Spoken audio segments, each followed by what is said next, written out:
Hello, welcome to The Viewpoint. I am Mamadou Mbodj. This year marks the 30th anniversary of the adoption by the UN of the Convention on the Rights of the Child. The Gambia ratified the convention in 1990 and enacted the Children's Act in 2005. And this year, UNICEF offices around the world are marking the anniversary. We've been doing so throughout the year with a series of activities. So here to help us go through the activities and indeed what they mean to children are two guests. I've got Mr. Ousseynou Sarr, who is the Child Protection Officer of UNICEF Gambia, and Ms. Fatoumata Daffé, who is a member of the Children's National Assembly.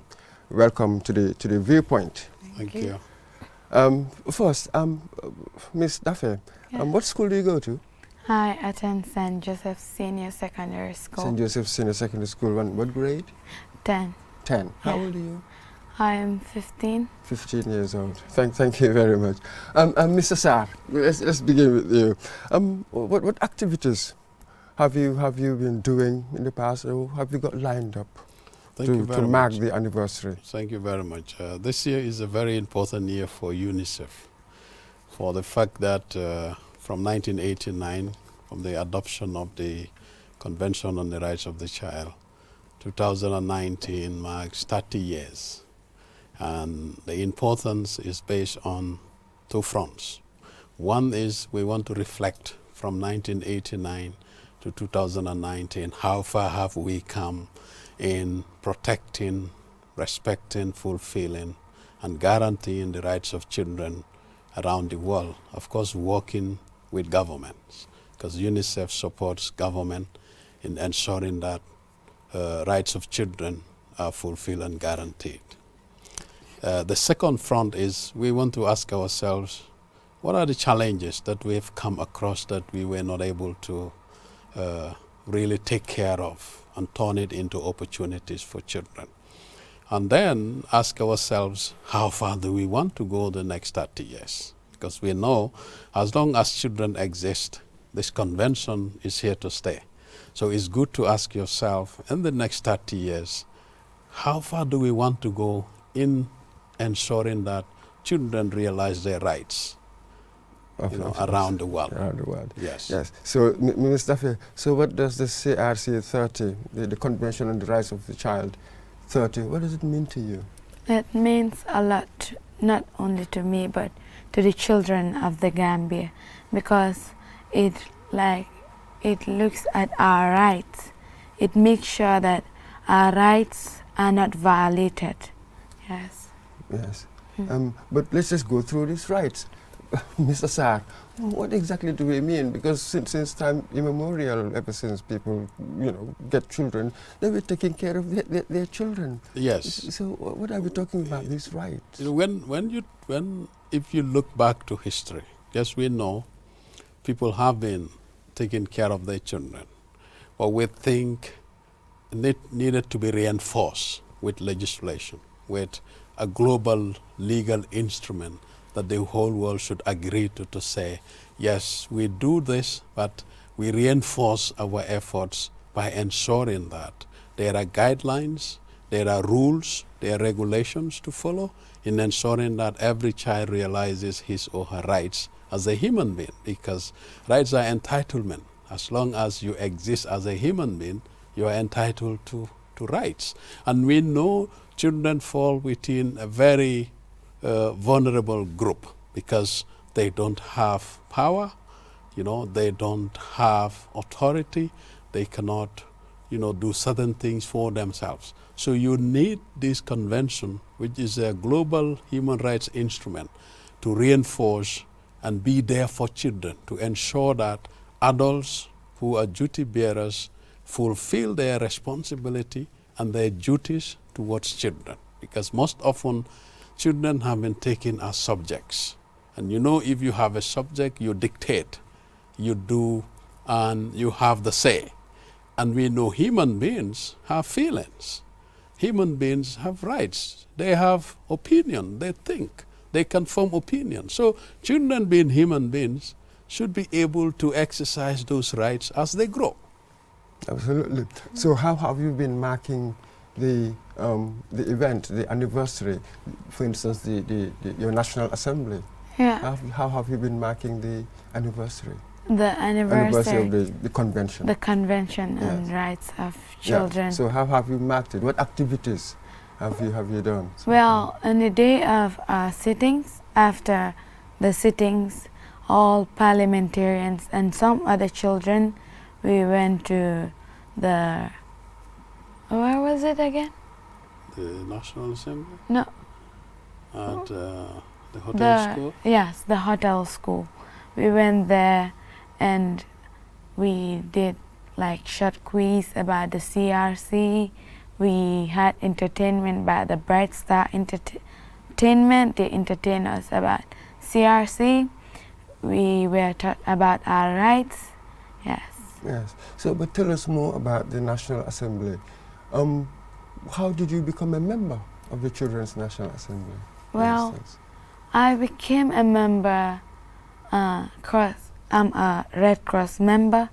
I was very active. I am very active in the Red Cross, so I was selected through it. Like children are selected from groups in schools. I represent the Joseon constituency, and 35 children are selected from each region, and then we go in for the elections where only 15 will be qualified as National Assembly members, and I was elected as a speaker for KN. You were selected? Elected. Elected? Yeah. Ah, well done. So you're getting a taste of politics there. Yeah. So, Mr. Sarr, so let's go back 30 years. What was there to redress by this convention, by this adoption of the convention? What was the plight, what was the state of children that necessitated the UN to adopt the convention, comparing 30 years ago? In the first place, after Second World War, children were part of the most vulnerable and the most affected population after the war across the world. And so the League of Nations in 1984 thought there was the need to write a treaty that in all aspects, under all circumstances and situations, children must be protected. Their rights must be protected, must be guaranteed and fulfilled.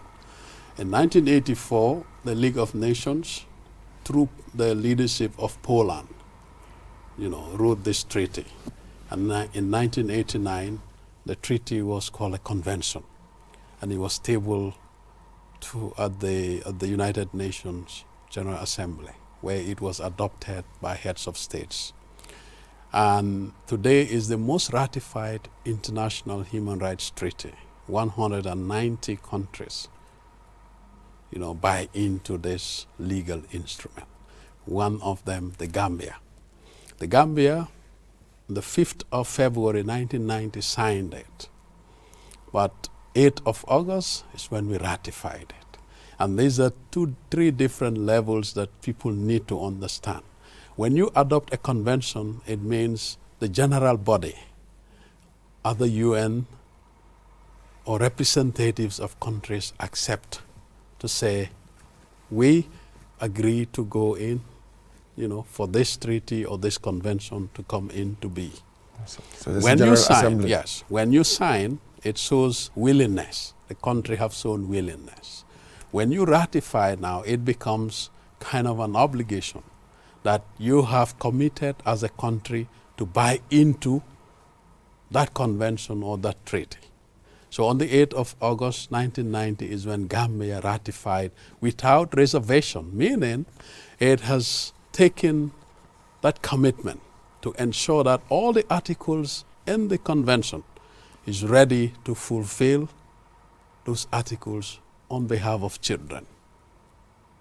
That's it. So how far? So coming 30 years, yes. 30 years, we need to appreciate that education being one of the fundamental rights of children, the government or the country has come far to fulfill that right to education. Right to health is also one of the rights of children. And this country for a long time has a policy that children under 5 should not pay for health services, which is, something we need to celebrate. Even though we know there are challenges around the availability of quality, the health facilities are in poor condition. Yes, but at least that commitment is there to say, if you're a child under 5, these services are free for you. You don't pay for it, which is also, a sign of commitment by the state. You come to other rights like participation. For a long time, education policy has given children in schools the liberty to form social groups, clubs, and that's one way you promote right to participation and right to information. So all these things has happened over the years. You come to nutrition. The state have done a lot in ensuring that it reduces the prevalence of malnutrition. It reduces the prevalence of wasting and stunting. To ensure that children, before they're born, the mother is wealthy and healthy in getting the right nutrition. So when the unborn child is born, is also healthy and can breastfeed for 6 months and be given supplementary food to make sure that the IQ and the child, cognitively, physically, the child is prepared for early learning. Because nutrition is very fundamental. I always say, if a country wants to make scientists, building university is the last stage of the process. The process starts with the mother, because the IQ of the child needs to develop. You need that. If you miss that, no matter how much university you build, you are not going to have scientists. So nutrition is very fundamental. You come to education. Over time, the state have also done a lot in even having a policy to say a child should not walk more than 3 kilometers to get to a school. I think the state, is working towards that. If you come to protection, we have the Children's Act. But alongside the Act, we have state institutions who have been providing welfare services. We have state institutions who have been providing access to justice for children who come in conflict with the law. Perhaps the issue here would be that, for instance, when it comes to enforcement, yes, we may have all these laws in the books, yes, but when it comes to enforcement, it's really yes, inadequate. I and agree. Then we can have all the provisions yes, in our laws, I agree. Yet implementation is a problem. Yes, but at least we celebrate the commitment to put the institution in place and put the legislative framework in place. Now the challenge we have is, how do we translate it by enforcing it? Which is something we have to reflect over to improve. It's been happening, but it's very weak. We need to improve on that side. In all the areas that the government is doing to ensure the rights of children are realized, there are aspects we need to celebrate. The commitment alone is celebration. The little that is done is also worth celebrating. But again, we need to renew our commitment by ensuring that we invest more in our children. Now we have tuition-free education. Many years ago, you would have to pay, when you go to secondary school or high school. Now, tuition-free education. Is that in name only? Isn't it No, not? it is happening. So in many it ways. is happening. The ultimate goal is to have compulsory free education, basic education for all children who live in the Gambia. That's the ultimate goal of the education policy. And I think education is doing very well.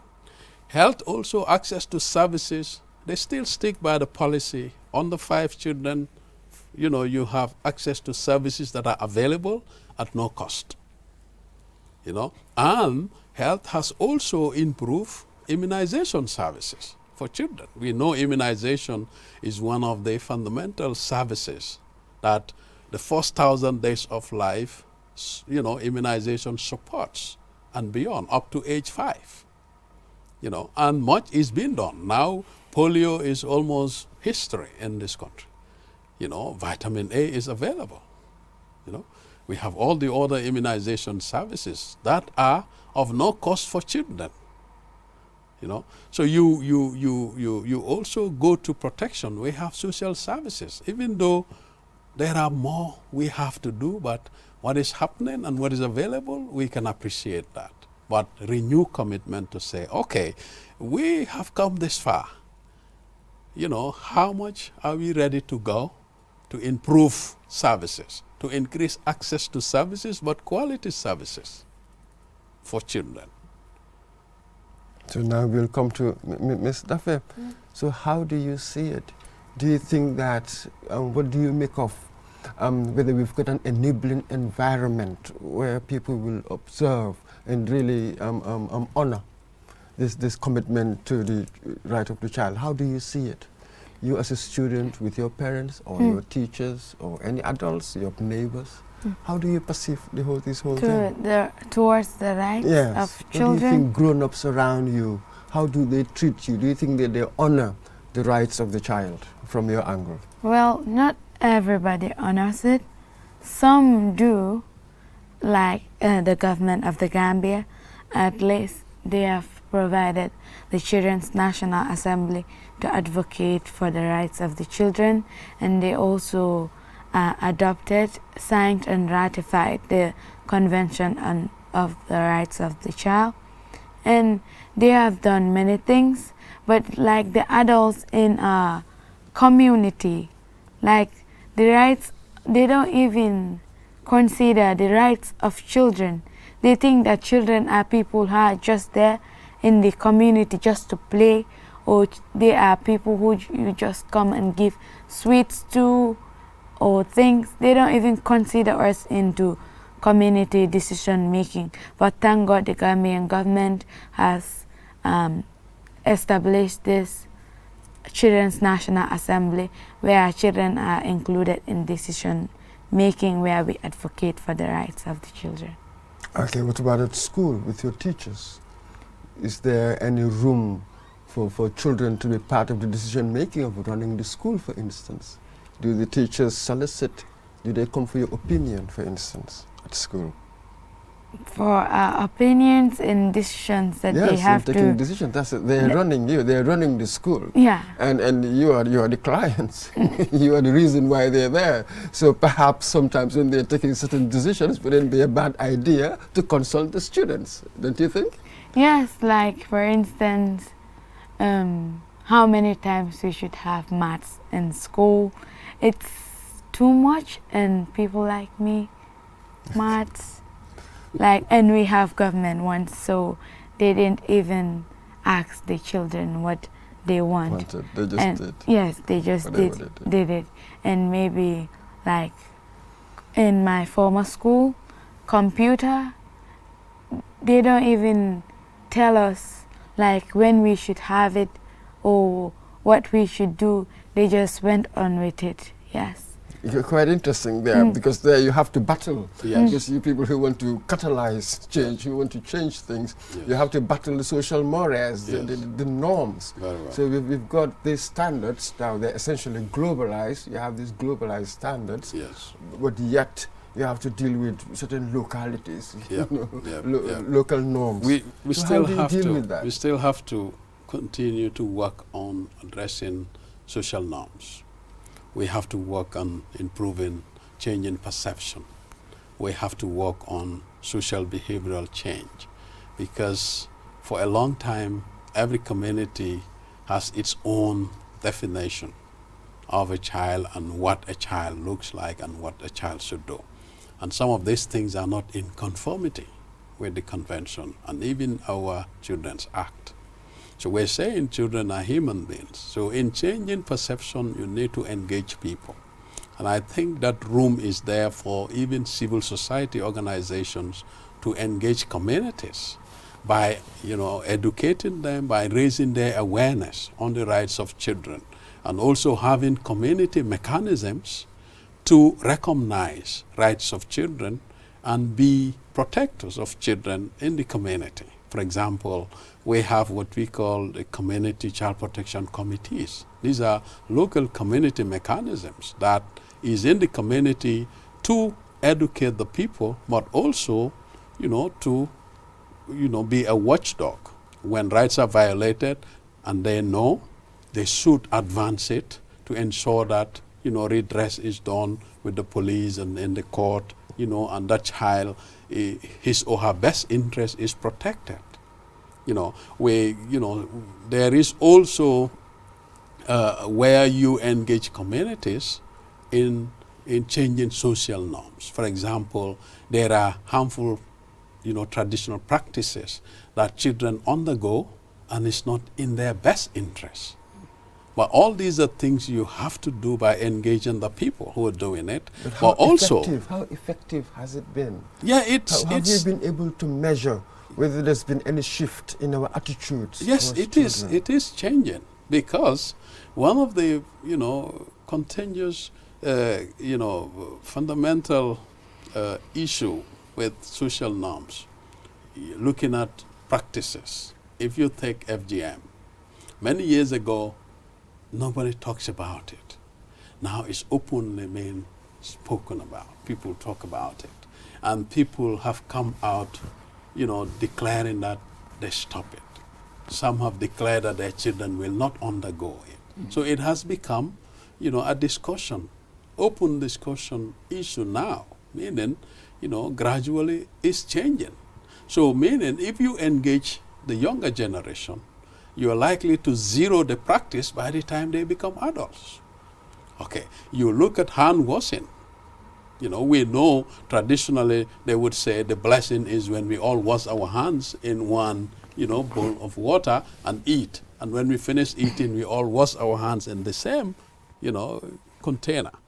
But due to community education, those things are changing, particularly in schools. Now, water points are there, children can drink and wash their hands individually, even in the homes. These are practices that, you would find embedded in our culture, because they would say if we all wash our hands before and after eating is a blessing. Or not knowing that you're causing more harm, because, that water, you alone washing your hands has already dated the water. So imagine 10 other people doing the same thing.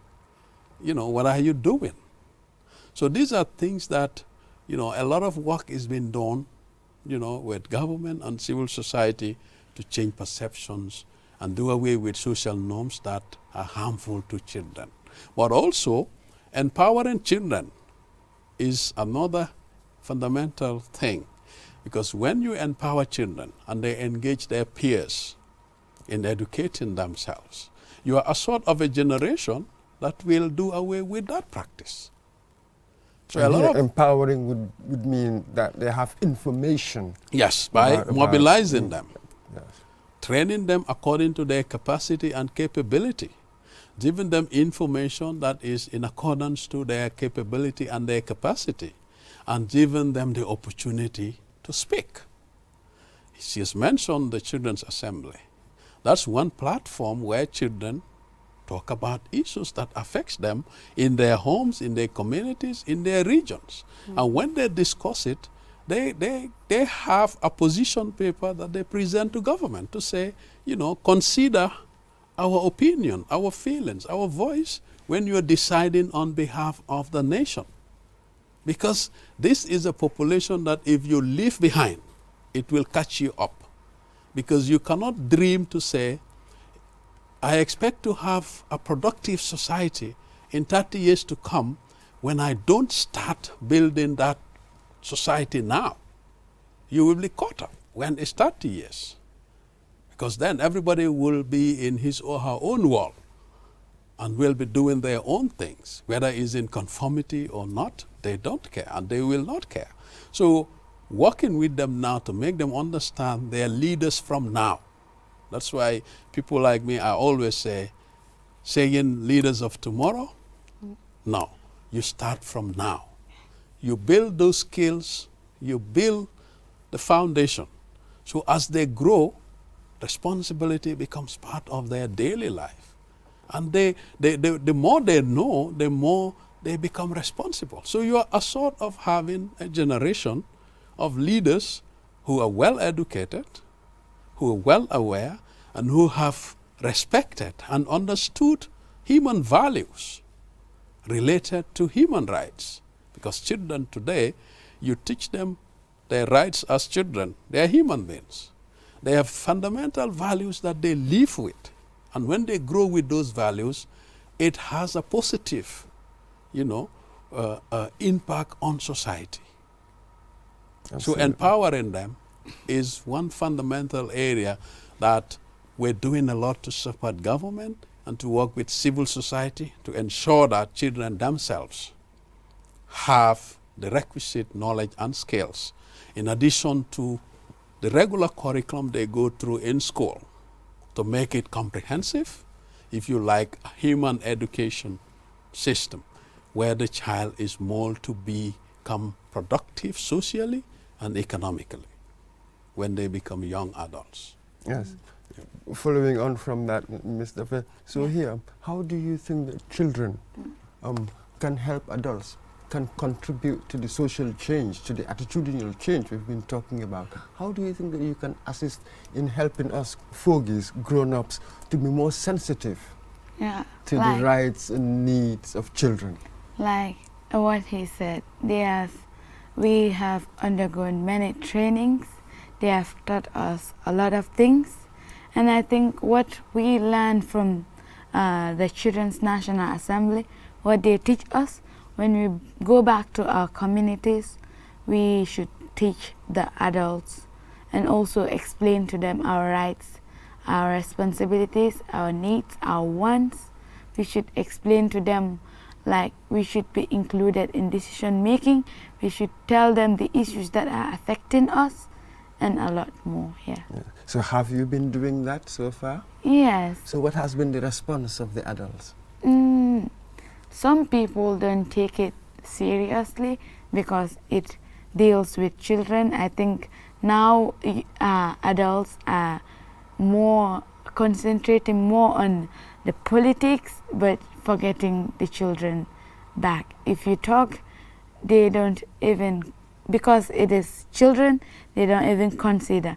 But once you say, talk about politics, then they will focus more. They will focus more. Yeah. But what is the ratio? Do you find more adults being sympathetic to what you say, or or not? Do more people listen to you, or less? What's the ratio of those who listen to those who don't? Well, for my own side, experience, yes. Less listen. Okay, fewer adults listen than they are supportive. You have a tall order from that sample there. Yes. You have a tall order. So when it comes to the government, so you're with UNICEF, it's a UN agency. Yeah.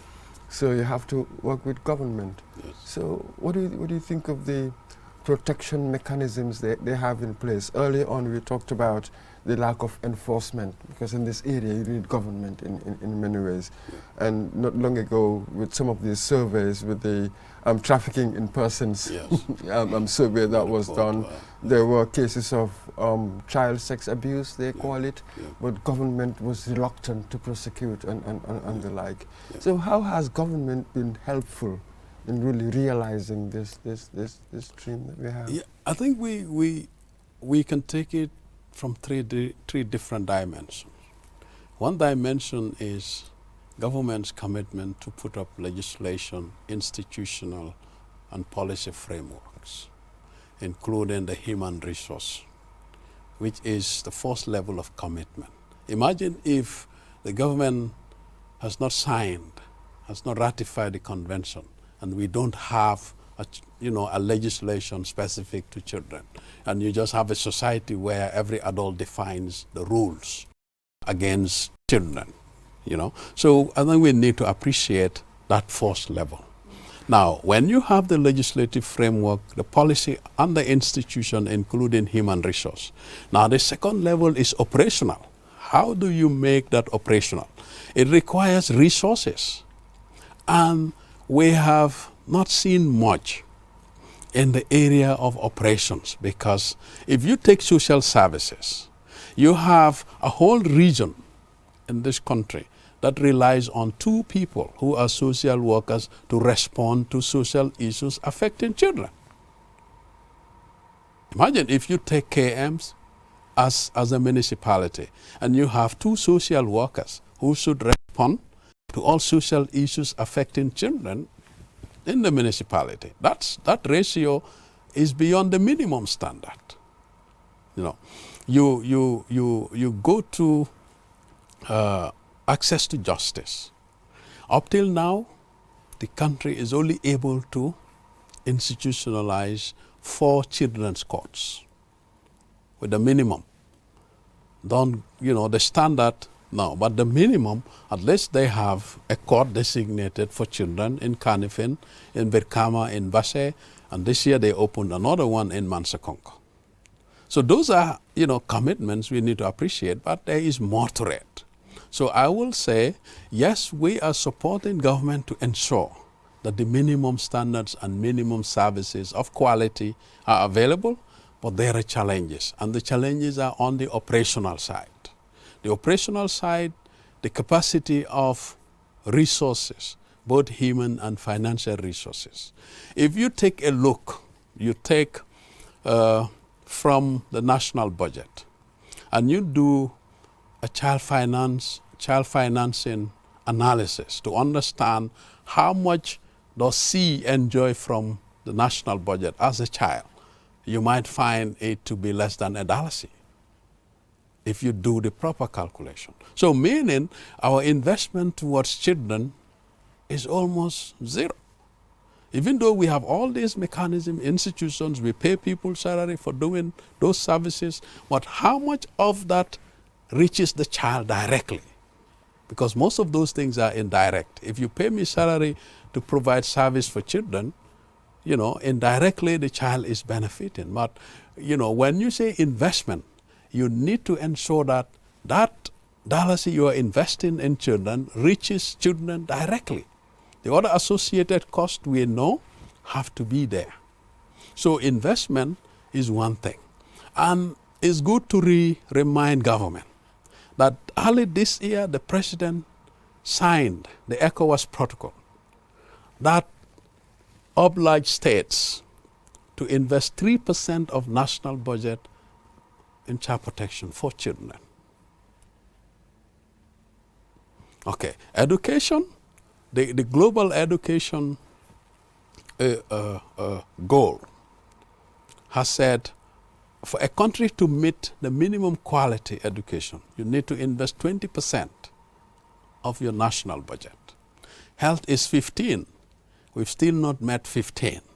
Even education, if they meet 20, the greater part of that is from donor support. But how much of our own, national resources, taxpayers' money, do we invest? So these are minimum standards that we are still struggling to meet. In addition, the 3% that the president signed in Abuja, that ECOWAS is saying member states should invest 3% of your national budget on children. So this is it. So there are lots of instruments, legal instruments. There appears to be lots of movement. Yes. We are doing this, we are doing that, yes, and all the rest of it. Yet the outcome is quite minimal. Yes, minimal. That's the what side you appreciate. At least very minimal is available. But more needs to be done by reminding the duty bearer, by reminding the stakeholders who support the duty bearer to ensure that they fulfill those obligations for children. I say, so apart from government, who are the other stakeholders? The other stakeholders you will find in 2 categories. You have the civil society organization, and you have the bilateral and multilateral organizations. These are the donor groups and the likes of UN agencies, the World Bank. All these are, stakeholders that support the duty bearer in fulfilling the rights, inclusive children, of the population, to ensure that there is clean water, whether children are there or not, adults also need clean water. Sanitation, we know most often than not these are areas that we don't do much, but the effect can be very detrimental. If you have a poor sanitary environment, the effect of that poor sanitary environment can lead to massive loss of death, within the population. So these stakeholders support government in ensuring that the blueprint, the government has a development blueprint that is called the National Development Plan, NDP. And they have outlined what they wish and want to do on behalf of, government to the population. And because they say they don't have all the resources, the stakeholders will support them based on their mandate and comparative advantage and interest. Say UNICEF for us is clear, our mandate is children. So we support the NDP efforts in nutrition, in education, in child protection, to ensure that children have all these things in fulfilling their rights, water and sanitation. When they go to school, they need to drink clean water. They need to have a proper standard toilet to use. That is gender distance, female and male. Because we know these things sometimes affect children, in their punctuality in school. A school that does not have the minimum sanitary facility is likely to have children not to come to school because they don't want to use the facility, so they miss lessons. If the water point is like going from here to the traffic lights, when will you get water to be in class? So we support to ensure that these facilities are within accessible range and is of the minimum and best quality. We, as UNICEF, we support government in our, 6 core program areas, and that is nutrition, water and sanitation, education, health, child protection, These are core areas that we really are doing much with government to ensure on behalf of children they enjoy these rights: education, health, nutrition, water, sanitation, a clean environment, and protection services. When their rights are violated, like physical abuse and sexual abuse, we support government to ensure there is redress and the child's best interest is protected. Yes, all the time. We'll come a bit to that. Yeah. And Ms. Duffy here, are you hopeful? I mean, for instance, you're only 15, granted, but have you seen any change in your short life for you to be hopeful that things will be better in the future? Well, what I can say is that the government and UNICEF and all these organizations have done a lot, but they can't do it all. Parents have a play in good life for children, the adults in our communities. Children themselves have roles to play, and many people out there have roles to play in order for children to get the life that we deserve. And like what I'm seeing right now, children in the Gambia, we are facing a lot of issues. The government have done a lot, but like the people in the communities, like societies, when, for instance, FGM or child marriage is happening in the society, the policeman is not everywhere. They are not everywhere in the societies. But the people there have to, if they have to report cases like this, because sometimes they will see children involved in drug abuse, and so they start calling those people criminals and so. But the people practicing child marriage, FGM, you are calling drug abusers criminals while you are practicing child marriage and it is against the law, then you are a criminal too, because you are against the law. And also, like this child labor thing, it's happening right now. If you go to the market, you will see children selling bananas, mints, and so yesterday itself I saw children, two fuller children selling bananas when I was from school. Like sometimes even during school times, when I'm in school, some children are out there selling, which is not good. I am in school learning while other children are out there selling. It's child labor and it's against it is against child right and many other issues that are affecting children. Not only the government, not only UNICEF, not only NYC can help to stop it. The people too in the societies should help to stop. That is really the heart of the matter. Yes, exactly. That's a very fundamental aspect. That is the heart of the matter, absolutely. Very, very fundamental. But what I've told Order, what a formidable challenge there Yes. in many ways, especially when the enforcement mechanisms are also quite lax. Yes. They're we're not doing much there. Yes, because so that is really where the for redress to happen, when an incident happens, it has to be reported through a mechanism. That mechanism need to advance it, to ensure it reaches the court and the law takes its full course. So if part of the process is not working, then you don't expect the whole process and system to operate. So enforcement is one, but also the attitude of people in the communities. Mm-hmm. They need to accept that they as adults, in as much as they wouldn't want anyone to violate their rights, they should not also become perpetrators or aiding perpetrators to violate rights of children. That should be very clear to every adult living in the community. You need to look at the child as yourself. That if my right is violated, I want to be happy and I want to see redress. So why would I ignore a child who is a human being? So more have to be done, and I think if the community mechanism works well, the rest of the system, will work. Because the policeman in the station, if the community mechanism works well, and nobody comes to interfere with the application of the law from the police station to the courts, then redress will happen. But you see the same perpetrator and aiders of perpetrators will infiltrate the system, right from the community to the highest level, and think they are responsible because you have aid, a perpetrator for violating rights of children.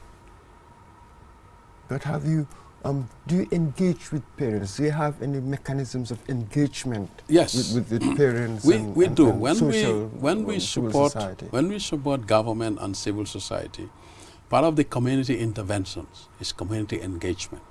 And in this, they engage parents, they engage adults, they engage children and youth to raise their awareness on some of these issues and engage them for attitudinal change.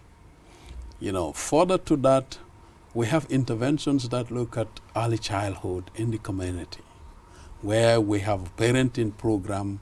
We support, government to work with parents, in positive discipline, in alternative care, to make sure that those harmful practices that we used to associate with child rearing and are not good are left out. And you adopt new ways of bringing up children to ensure that they grow in a protective environment. They grow within an environment where they have access to health services, they have the right nutrition, they have the right stimulation to prepare them for early learning.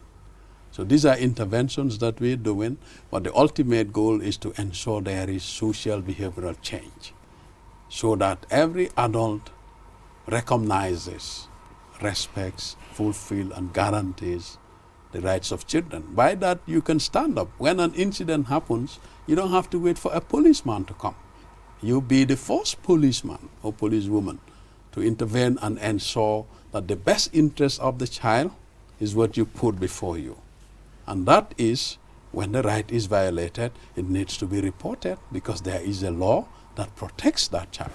And that law needs to take its course. Secondly, at that point in time, the environment need to be safe to help the child to recover from all the psychological, issues around the child. So with UNICEF, do you have certain mechanisms in place where victims of these violations, where they can come and report? Are there such we provisions? support government. Our work is mainly So you supporting direct them, government. should you ever have that? Yes, and civil society. And there are reporting mechanisms from the community. But, the people who are entrusted still need to be educated. Because most often than not, you could accept to say, oh, I recognize children, and they're human beings. But when the worst happen, now you look at relationship. If your adult friend violates the rights of a child sexually, you are no more recognizing that child as a human being. You want to protect your relationship with that adult. And in so doing, you either put it under the carpet or you corrupt the system to a point that it gets to nowhere. And you want to keep your relationship at the expense of the life of another human being who is the child. So our support to government and civil society is to reinforce the community mechanism to be the first point to provide the needed service, and then connect it with the formal, the police, the social service. Then it gets to where it should. If it is a case that should go to court, it should get to the courts because the laws are there. If it is a case that the child needs support for recovery and the environment is not safe, the government has put up, a transit center in Bakote where children can be taken to and be supported to recover psychologically, mentally, physically, before they are reintegrated with the family, to ensure the environment is safe. And the best interest of the child is always what you put before you as an adult. Yes. So our support is mainly in this area, and it's both we support government, or we also support civil society who are complementing government in ensuring that the services reach the population. Absolutely. Yeah. Ms. Duffy, with children, do you get the sense that there's an increased awareness of their rights? Do you get that sense with children now? Yes, at least many people now know of our rights, but in order to make people more aware, you have to also include the media. The media, the laws that are governing, that is, I don't know how to say it, like laws that that are there for people who violate the rights of the children, like FGMC. If you practice FGMC, you will be jailed for 3 years, and you can be you can pay the sum of $50,000.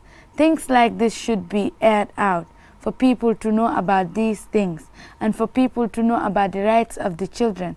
And if you violate the right of a child, what are the consequences? People should be aware of places where you can report cases of children's rights being violated, and so on and so forth. The media is a platform where this creating of awareness can happen through, and through us too, the Children's National Assembly.